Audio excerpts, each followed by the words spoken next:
તો આજની કહાનીમાં વાંક એવું છે કે તમને પણ જોઈને મજા આવશે. તો હાય ગાઈઝ, હું છું આસિફ અને હું છું વાંકાનેરથી. કેમ છો બધા મજામાં ને?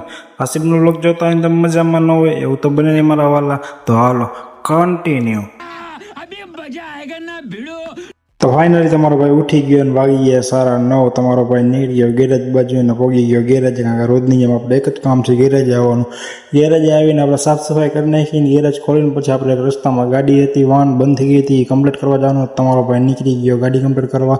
આ પહોંચી ગયો મિડલોનમાં આપણી ભાઈનું ઘર ગોતવા માંડીને. તમારો ભાઈ ઘર ગોતતા ગોતતા પહોંચી ગયો ભાઈના ઘરે.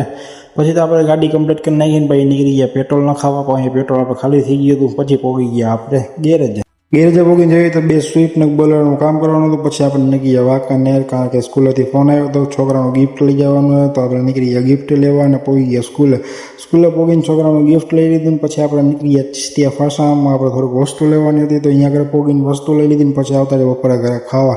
તમારો ભાઈ ખાઈ પીને નીકળી ગયો પાછો ગેરેજે આયાબુજા લઈને, કારણ કે આપણું આયાબુજા કમ્પ્લીટ થઈ ગયું. પછી તમારો ભાઈ પહોંચી ગયો બહાર, નીકળી ગયો અને હા તરકો થયો મારું કામ. પછી પહોંચી ગયો ગેરેજે. ગેરેજે પહોંચીને સેન્ટરનું ચક્કર મારવા જવાની હતી, કારણ કે કામ કમ્પ્લીટ કર્યું હતું. પછી ચક્કર મારીને આપણે પહોંચી ગયા ઉરુજ જોયું તો સાકીરભાઈ પાણીના કેરબા હારતા હતા. પછી તમારો ભાઈ નીકળી ગયો ચક્કર મારવા નીકળ્યા હતા. રોડનું કામકાજ ચાલુ હતું. પછી તમારો ભાઈ કામકાજ કરી દીધું, સાંજ પડી ગઈ હતી. પછી પહોંચી ગયા ગેરેજ. આજનો મેં બ્લોગ અહીંયા જ લગી મળી છે નેક્સ્ટ વિડીયોમાં. ત્યાં લગી બાય બાય.